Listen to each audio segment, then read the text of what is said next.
मुंबई में वाजे की साजिश का वीडियो सबूत।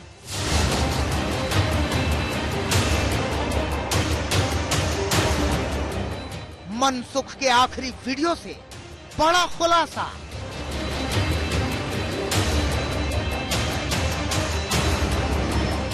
दिल्ली में मर्डर का सद्दाम हुसैन कनेक्शन। सद्दाम की किताब से पढ़कर बनाया प्लान।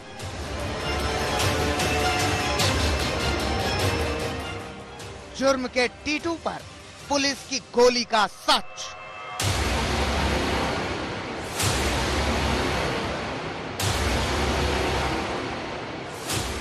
मुंबई से दिल्ली तक शहर शहर क्राइम कहर। नमस्कार, आप देख रहे हैं आज तक। आपके साथ मैं हूं सईद अंसारी। स्वागत है आपका स्पेशल रिपोर्ट में। तो स्पेशल रिपोर्ट में आज सबसे पहले खबर सचिन वाजे के एक बहुत बड़े खुलासे की। मुंबई में एंटीलिया के बाहर विस्फोटक कार मिली, उसके बाद हिरेन मनसुख का मर्डर हुआ और इन सब चीजों को लेकर इसके मोटिव पर लगातार चर्चा होती रही। अब इसके उद्देश्य का खुलासा हुआ है। एनआईए के सूत्रों के अनुसार सचिन वाजे ने एक बहुत बड़ा खुलासा किया है।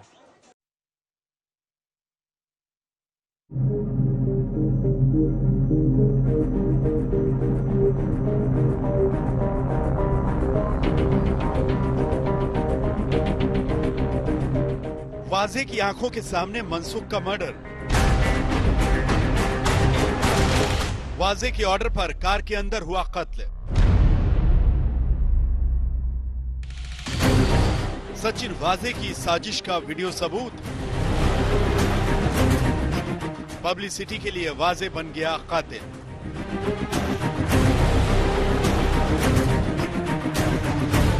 सबसे बड़ा खुलासा, वाजे का खेल खत्म। सबसे सनसनीखेज केस में गिरफ्तार सचिन वाजे का एक एक सच इन तस्वीरों में कैद है। साजिश के जिस जाल को वाजे ने तैयार किया, आज उसी जाल में वो फंस गया। कोर्ट में पेशी के दौरान वाजे ने एक बार फिर खुद को बेकसूर बताया। कहा उसे बलि का बकरा बनाया जा रहा है। तो महाराष्ट्र एटीएस ने सबूतों के साथ मनसुख के मर्डर में वाजे के रोल को बेनकाब कर दिया।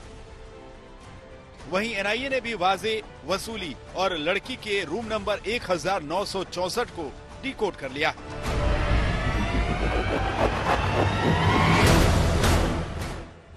आप ये समझिए कि वाजे पर कानूनी फंदा कसता जा रहा है। आज कोर्ट ने 3 अप्रैल तक वाजे को एनआईए की कस्टडी में भेज दिया है। लेकिन सवाल जस का तस है कि आखिर वाजे ने एंटीलिया के बाहर विस्फोटक वाली कार और मनसुख को क्यों मारा। यानी मोटिव पर पूरी कहानी रुक जाती है। आखिर ऐसा करने से वाजे को क्या फायदा हुआ। केस के इन्वेस्टिगेटिंग ऑफिसर विक्रम खटाले के मुताबिक जांच के दौरान वाजे ने बड़ा खुलासा किया। इसे यूं समझिए, सचिन वाजे के मुताबिक वो सुपर कॉप बनना चाहता था। प्लान था विस्फोटक वाली कार को प्लान कर डिटेक्ट करना। साजिश का खुलासा करके वाजे सुर्खियां बटोरना चाहता था। एंटीलिया को चुनने के पीछे मकसद था केस को बड़ा बनाना। प्लान के तहत वाजे हाई प्रोफाइल केस की खुद जांच करता। अब सवाल है कि अगर प्लान के तहत वाजे ने सब कुछ किया तो फिर मनसुख का मर्डर क्यों हुआ। शुरुआती जांच के मुताबिक प्लान का पहला हिस्सा तो एकदम ठीक था, लेकिन उसके बाद बिगड़ गया। मामले ने तूल पकड़ा तो बात स्कॉर्पियो से मनसुख तक पहुंच गई। ऐसे में जांच टीम को शक है कि पोल खुलने के डर से वाजे ने मनसुख को रास्ते से हटा दिया, क्योंकि वो पूरे प्लान का राजदार था। एटीएस के मुताबिक पूछताछ में गिरफ्तार हुए पूर्व कांस्टेबल विनायक शिंदे और नरेश गौर ने पूरा सच उगल दिया है, यानी कैसे मनसुख को मारा गया। प्लान के तहत वाजे ने मनसुख को बुलाया। कार के अंदर ही मनसुख को क्लोरोफॉर्म सुंघाने की कोशिश की गई। इस दौरान जब मनसुख ने विरोध किया तो हाथापाई भी हुई। इसका सबूत है मनसुख के चेहरे पर लगी चोट। कार के अंदर वाजे के सामने मनसुख की आवाज को हमेशा के लिए खामोश कर दिया गया और फिर डेड बॉडी को दरिया में ठिकाने लगाया गया। भले वाजे पूरी साजिश से अनजान बनने का नाटक कर रहा हो, लेकिन आज कैमरे में कैद वीडियो सबूत और गिरफ्तार 2 आरोपियों का कबूलनामा उसके गुनाहों की तस्दीक करने के लिए काफी। ये वीडियो 17 फरवरी का है और सीएसटी के बाहर एक ट्रैफिक लाइट के करीब का है। एक तरफ आपको वाजे की मर्सिडीज कार दिखाई देगी जो सड़क के बीचों बीच कुछ देर के लिए रुकती है, और सड़क के दूसरी ओर मनसुख जो कार की तरफ बढ़ता हुआ आपको दिखाई देगा। चंद सेकंड में वाजे के साथ मनसुख निकल जाता है। इसी वीडियो से वाजे के सबसे बड़े झूठ को पकड़ा गया, जिसमें उन्होंने कहा था कि 17 फरवरी या उसके बाद वो कभी मनसुख से मिला ही नहीं। साफ है कि एक के बाद एक सबूत चीख कर वाजे के गुनाह की गवाही दे रहे हैं, यानी सचिन वाजे का बचना अब असंभव है। साहिल जोशी, मुंबई, आज तक। और महाराष्ट्र से ही इस वक्त एक बड़ी खबर आ रही है। महाराष्ट्र के मुख्य सचिव ने रश्मि शुक्ला पर अपनी रिपोर्ट पेश कर दी है, और उस रिपोर्ट में रश्मि शुक्ला पर आरोप लगाए गए हैं। रिपोर्ट में रश्मि शुक्ला पर गलत आधार पर जानकारी देने, फोन टैपिंग करने की बात की गई है, और सबसे बड़ा आरोप यह है कि रश्मि शुक्ला पर सरकार को गुमराह करने का ये आरोप लगाया गया है। तो महाराष्ट्र के मुख्य सचिव ने अपनी इस रिपोर्ट में रश्मि शुक्ला को ही जिम्मेदार बताया है। रश्मि शुक्ला को यह कहा कि रश्मि ने फोन टैपिंग की इजाजत ली गलत आधार पर, लेकिन ठीक है, आपने फोन टैपिंग की इजाजत जरूर ली, लेकिन किस आधार पर? जो जानकारी आपने दी वो बिल्कुल गलत थी। तो रश्मि शुक्ला अब यहां पर निशाने पर हैं। कमलेश सुतार हमारे संवाददाता इस वक्त सीधे हमारे साथ जुड़ चुके हैं। कमलेश, किस तरह के इस रिपोर्ट में रश्मि शुक्ला के खिलाफ आरोप लगाए गए हैं, यह अब जानकारी दी गई है, और इससे इस रिपोर्ट के आधार पर अब रश्मि शुक्ला पर क्या असर पड़ेगा? देखिए, इंपॉर्टेंट 3 चीजें इस रिपोर्ट में उभर कर सामने आ रही है। सबसे पहला जो आरोप था कि रश्मि शुक्ला ने सरकार को जो रिपोर्ट दी थी उस पर कार्रवाई नहीं की गई थी, इसका भी इस रिपोर्ट में स्पष्टीकरण दिया गया है। इसमें खुलासा किया गया, उन्होंने बताया है कि उस पर कार्रवाई की गई थी क्योंकि उसमें कोई ठोस सबूत नहीं दिए गए थे, इसलिए इस रिपोर्ट पर कुछ कार्रवाई करने, सीआईडी इंक्वायरी इसमें लगाना विच हंटिंग जैसा होता है, ऐसा इस रिपोर्ट में कहा गया है। दूसरी जो अहम बात इस रिपोर्ट में कही गई है, उसमें यह कहा गया है कि रश्मि शुक्ला ने राज्य सरकार को गुमराह किया और परमिशन मांगी थी कि कुछ फोन टैप करने, कुछ कॉल इंटरसेप्ट करने, क्योंकि उन्हें कुछ ऐसी गतिविधियों के बारे में ध्यान रखना है जिससे लेकर देश की सुरक्षा को धोखा हो सकता है। लेकिन सरकार को इस तरह से गुमराह करते हुए उन्होंने कुछ पर्सनल कॉल रिकॉर्ड किए। तीसरी इंपॉर्टेंट बात इस रिपोर्ट में ये कही गई है कि जो रिपोर्ट उनके पास थी, उन्होंने जब सरकार की ये बात ध्यान में आई कि गलत तरीके से कॉल टैप किए गए हैं, तो सरकार ने उनसे स्पष्टीकरण मांगा, जिसके बाद उन्होंने सरकार के सामने माफी मांगी और अपने कुछ पर्सनल वजह देते हुए कहा कि वो रिपोर्ट विड्रॉ करना चाहती थी। और सबसे अहम बात यह है कि इसके अलावा जो रिपोर्ट में कही गई है सईद, कि ये टॉप सीक्रेट एक्ट था, ये टॉप सीक्रेट डॉक्यूमेंट था जो मीडिया के जरिए ओपन अप किया गया है, और जिसके चलते ये रिपोर्ट उन्होंने जिस तरह से मीडिया में सामने आई है, जिसके चलते उन पर कार्रवाई भी की जा सकती है। ये अहम मुद्दे रिपोर्ट में। बहुत धन्यवाद कमलेश सुतार, हमारे संवाददाता ने महत्वपूर्ण जानकारी दी है। 3 बातों का जिक्र उन्होंने किया है। महाराष्ट्र के चीफ सेक्रेटरी ने अपनी रिपोर्ट रश्मि शुक्ला के खिलाफ दी है। तो आपने देखा, मुंबई में सचिन वाजे जो है वो अपने गुनाहों से पीछा नहीं छुड़ा पा रहा, तो दिल्ली में जुर्म की एक ऐसी वारदात सामने आई जिसने सबको चौंका दिया। एक दामाद के जुर्म की यह दास्तां है। इस दामाद ने फिश करी के जरिए अपने ससुराल वालों को मार डाला। सुनने में आपको अजीब जरूर लग रहा होगा, लेकिन ये सच है।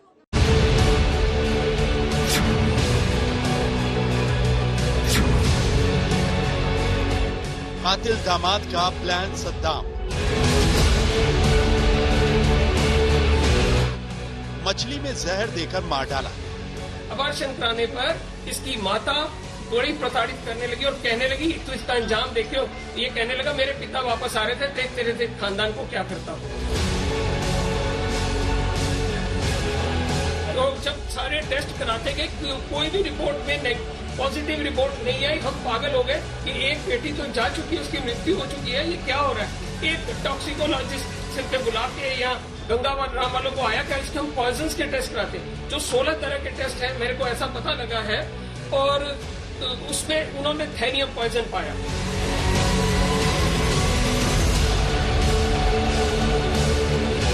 अब मेरी सबसे बड़ी समस्या यह है कि इस सारे एपिसोड में इस इंसान ने जहर के ऊपर थोड़ी रिसर्च की है, और कहां से जुगाड़ किया नहीं मुझे मालूम, और ये इसके बाद इसने हमारे इस तरह से मेरी ये हालत कर दी। मेरी होनहार बेटी जो छोटी है, वो MSc in marketing and insurance करके आई थी, लंदन यूनिवर्सिटी पढ़ी हुई है, टॉपर ऑफ द यूनिवर्सिटी रही हमेशा। उस बच्ची को सबसे पहले कहता उसको मारा, ऐसा कह रहे हैं कि इसने स्वीकार किया। मेरे को मालूम नहीं है क्योंकि लिखित में मेरे पास नहीं, और मैंने सारे खानदान को मार देना, मैंने इस घर के 11 बंदों को मारना था, ऐसा तो ओरली बोला। ब्राउन कलर की एक अजीब सी उल्टी आई खून की, वो हम हैरान हो गए, और क्योंकि रात में भी इसको मौका मिला, फिर इसने अपना समय का फायदा उठाया।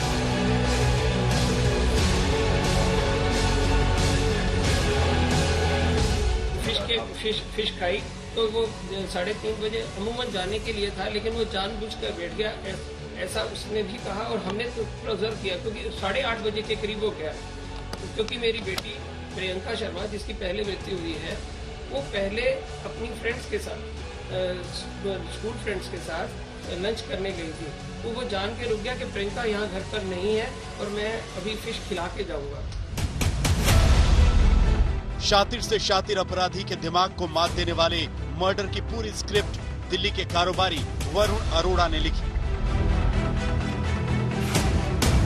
अगर वरुण की साजिश से पर्दा नहीं उठता तो देवेंद्र मोहन शर्मा का पूरा खानदान बेमौत मर जाता, और दुनिया के लिए सभी मौत एक अजीब बीमारी का नतीजा होती। साजिश कितनी गहरी थी आप इस बात से समझ सकते हैं कि 31 जनवरी को वरुण ने खाने में सभी को जहर दिया, 15 फरवरी को साली की मौत हो गई, 6 मार्च को पत्नी कोमा में चली गई, और 21 मार्च को सास अनीता की मृत्यु हो गई।